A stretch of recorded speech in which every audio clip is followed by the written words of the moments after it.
బీహార్ క్యాడర్కు చెందినటువంటి ఐపీఎస్ అధికారి సునీల్ నాయక్ని అధికారులు విచారిస్తున్న సంగతి మనందరికీ తెలిసిందే. అయితే పూర్తిగా మొదటి 2-3 రోజులు పూర్తిగా విచారణకైతే సహకరించకపోవడంతో నిన్న జరిగినటువంటి విచారణలో పూర్తి ఆధారాలను సునీల్ నాయక్ ముందుంచి ప్రశ్నించడం అయితే జరిగింది. దానికి తెలియదు, గుర్తులేదు, ఏమో అని తప్పించుకునే ధోరణిలో సమాధానాలు చెప్పినట్టుగా అయితే మనకి తెలుస్తుంది. ముఖ్యంగా రఘురామకృష్ణరాజు మీద కంప్లైంట్ వచ్చినట్టుగా ఎఫ్ఐఆర్లో 9:30 గంటల సమయంలో నమోదైతే 8 గంటల సమయంలోనే మీరు హైదరాబాదు వెళ్ళాలి అని చెప్పి ఎలా ఆదేశాలు ఇచ్చారు, కంప్లైంట్ రాకముందే పోలీసులను ఎలా రెడీ చేశారనే ప్రశ్నకైతే ఆయన సమాధానం చెప్పలేదు. అలాగే ముందు రోజు రఘురామకృష్ణరాజు మీద కంప్లైంట్ ఈ రోజు ఉదయం 9:30కు వస్తే ముందు రోజు రాత్రే ఆయన ఇంటి వద్ద ఎందుకు రెక్కీ నిర్వహించారు, ఎందుకు పోలీసులను పంపి ఆయన కదలికలను ఫాలో చేశారనే ప్రశ్నకు కూడా ఆయన సమాధానం చెప్పలేదు. ఇక కోర్టు ఆదేశాల మేరకు రఘురామకృష్ణరాజుని ప్రభుత్వ ఆసుపత్రికి తీసుకువెళ్ళిన సమయంలో మీరెందుకు వెనకమాల వెళ్ళారు అనే ప్రశ్నకు కూడా ఆయన సరైన సమాధానం ఇవ్వలేదు. విఐపి కాబట్టి వెళ్ళానని చెప్పి చెప్తున్నారు. బేసిక్గా రఘురామకృష్ణరాజు ఈ వ్యవహారంలో ఫిర్యాదుదారుడు సిఐడినే. అప్పట్లో ఫిర్యాదు చేసిందే సిఐడి, ప్రత్యేకించి ఎవరో ఒక వ్యక్తి వచ్చి ఫిర్యాదు చేసిన కేసు కాదు అది. సో సిఐడి ఫిర్యాదు ఆధారంగానే నమోదు చేసినటువంటి కేసు అది. మరి మీరు ఫిర్యాదుదారుడుగా ఉన్నారు, కోర్టులో మీరు ఆయన్ని చిత్రహింసలకు గురి చేశారనే వాంగ్మూలం ఇచ్చిన తర్వాత కూడా మీరెందుకు ప్రభుత్వ ఆసుపత్రికి వెళ్ళారు, రికార్డులు తారుమారు చేయడానికి వెళ్ళారా, డాక్టర్లతో ఏం మాట్లాడారనే ప్రశ్నలకు ఆయన సూటిగా సమాధానం చెప్పకుండా డొంక తిరుగుడు సమాధానం అయితే చెప్పినట్టుగా తెలుస్తుంది. అంతకుముందు పోలీసు అధికారులు ఇచ్చినటువంటి వాంగ్మూలాలు ఆయన ముందు పెట్టి ప్రశ్నించినప్పుడు ఆయన సమాధానం చెప్పలేదు, ఏమో నాకు తెలియదని తప్పించుకున్నాడంట. ఏం వాంగ్మూలాలంటే ఈరోజు ఉదయం 9:30 గంటలకు ఎఫ్ఐఆర్ నమోదైంది అని రాశారు అందులో. బట్ 8:30 గంటల సమయంలోనే హైదరాబాదు వెళ్ళటానికి సిద్ధంగా ఉండాలని చెప్పి ఆదేశాలు ఇచ్చారు. సో అది ఎప్పుడు చెప్పారు, కింది స్థాయి అధికారులను విచారించినప్పుడు వాళ్ళ విచారణలో మాకు 8-8:30 గంటల్లో వెళ్ళాలని చెప్పారండి అని చెప్పి పోలీసు అధికారులు వాంగ్మూలం ఇచ్చారు. సో వాటిని సునీల్ నాయక్ ముందు పెట్టి ప్రశ్నిస్తే ముందు ఇలాగ మరి 8:30కే మీరు వెళ్ళమన్నారని వాళ్ళు చెప్తున్నారు. ఎందుకు 8:30కి వెళ్ళమన్నారంటే ఏమో వాళ్ళు ఏ పని మీద వెళ్ళారో నాకు తెలియదు అంటే పూర్తిగా డొంక తిరుగుడు సమాధానం.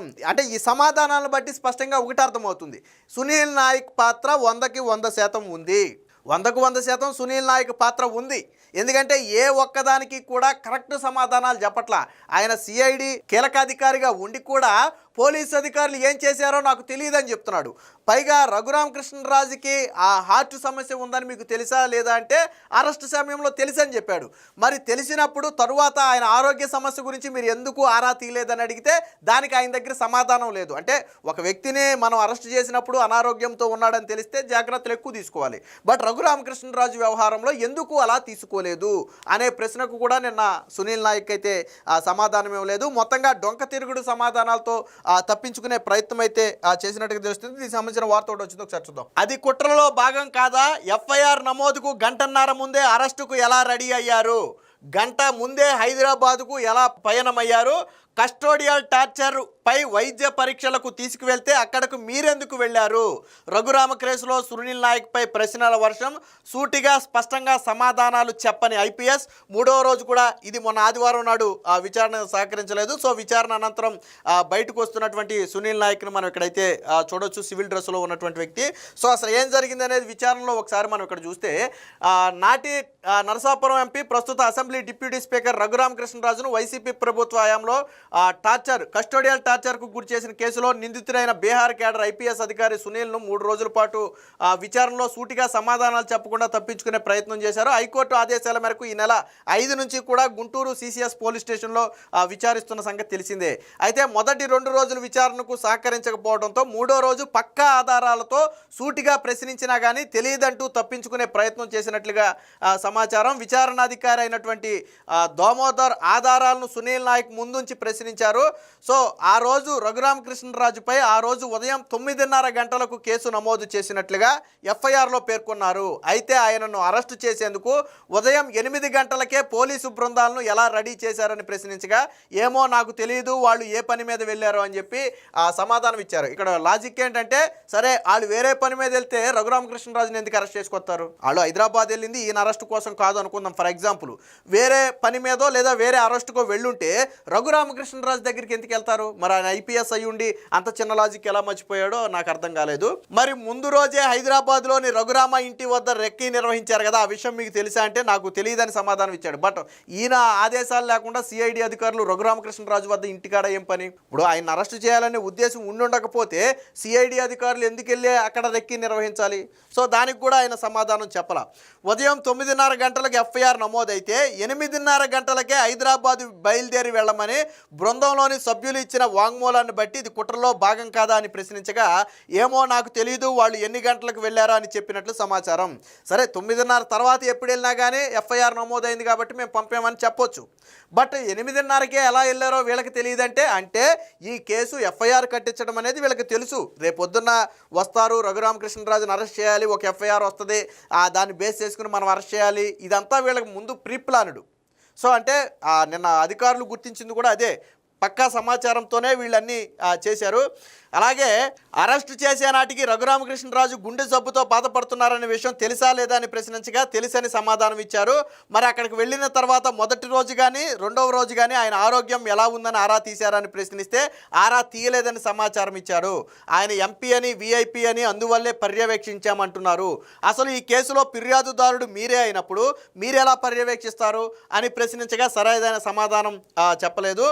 అలాగే సిఐడి కార్యాలయంలో తనపై కస్టడీలో అత్యాయత్నం జరిగిందని, చిత్రహింసలకు గురి చేశారని మెజిస్ట్రేట్ ముందు రఘురామకృష్ణరాజు గాయాలను చూపించిన తరువాత రోజు జీజీహెచ్ వైద్య పరీక్షలకు తీసుకెళ్లమని మెజిస్ట్రేట్ ఆదేశించిన విషయం మనందరికీ తెలిసిందే. అయితే రఘురామకృష్ణరాజును వైద్య పరీక్షలకు జీజీహెచ్కి తీసుకువెళ్లే సమయంలో ఆరోపణదారుడుగా ఉన్న మీరు, ఫిర్యాదుదారుడుగా ఉన్న మీరు ఎందుకు వెళ్ళారు అని ప్రశ్నిస్తే ఆయన విఐపి కాబట్టి వెళ్ళానని చెప్పి డొంక తిరుగుడు సమాధానం తప్పించుకునే ప్రయత్నం చేశారు. అలాగే మీరు డాక్టర్లతో మాట్లాడారంటే నేను వెళ్ళే సమయానికి డాక్టర్లు రాలేదు, నేను మాట్లాడలేదు అని సమాధానం అయితే ఇచ్చినట్టుగా తెలిసింది.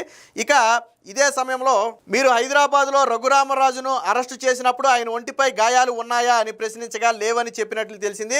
మరి రెండవ రోజు అలా గాయాలతో ఎందుకు కుంటుకుంటూ నడుస్తున్నారని ప్రశ్నించగా తెలియదని చెప్పినట్లు సమాచారం. రఘురామను కస్టోడియల్లో విచారిస్తున్నప్పుడు మీరు అక్కడే ఉన్నారు కదా, ఆయనను ఎవరు కొట్టారు అని ప్రశ్నించగా నేను పక్క గదిలో ఉన్నాను, ఆయనను ఎవరు కొట్టారో నాకు తెలియదని బదులిచ్చినట్టు సమాచారం. పక్క గదిలో మీకు ఆయన అరుపులు వినిపించలేదని ప్రశ్నించగా వినిపించలేదని చెప్పినట్లు సమాచారం. దీంతో మళ్ళీ తరువాత కూడా విచారణకు రావాలని చెప్పారు. అంటే పూర్తిగా ఈయన చెప్పాయని కూడా ఒక ఫేక్ కథలు అనమాట. దీనికి సంబంధించిన మరొక వార్త కూడా చూద్దాం. కస్టడీలో కొట్టకపోతే ఆ దెబ్బలు ఎలా తగిలాయి? పక్క గదిలోనే ఉన్న మీకు రఘురామకరాజు అరుపులు వినిపించలేదా? ఎంపీని కస్టడీలో ఉంచినప్పుడు సీసీ కెమెరాలు పెట్టకపోవడం దురుద్దేశం కాదా అని నిన్న పూర్తిగా అయితే అడగటం జరిగింది. వాస్తవానికి ఈ రోజుల్లో ఎంపీ అనే కాదు, ఎవరిని విచారించినా సీసీ కెమెరాలు ఉండాలి, సంబంధిత వ్యక్తులు ఉండాలని చెప్పి కొన్ని నియమ నిబంధనలు ఉన్నాయి. సరే, కొన్ని కేసులకి లాయర్లని సొంత వాళ్ళని అనుమతించరు. అలాంటి సమయంలో ఏం చేస్తారంటే వీడియో రికార్డింగ్ ఉంటుంది, సీసీ కెమెరాలు ఉంటాయి.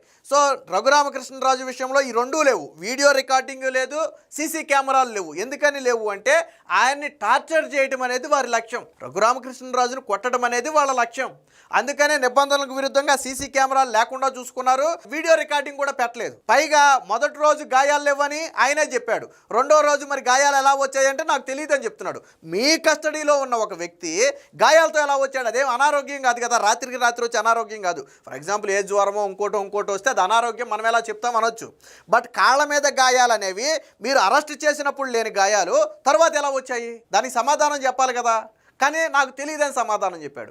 మళ్ళీ పక్క గదిలో నేను కూర్చున్నాను, రఘురామ్ ఒకటి ఒప్పుకున్నాడు, ఆయన ఎవరు కొట్టారో నాకు తెలియదు అంటే కొట్టారు అనేది మాత్రం వాస్తవం ఒప్పుకున్నాడు. బట్ ఎవరు కొట్టారో నాకు తెలియదు, నాకు అరుపులు వినిపించలేదు, నేను పక్క గదిలో ఉన్నా. ఇది నిన్న ఆయన చెప్పినటువంటి పొంతన లేని సమాధానాలు. ఏదేమైనా మొత్తంగా ఈ త్రిపుల్ ఆర్ కేసులో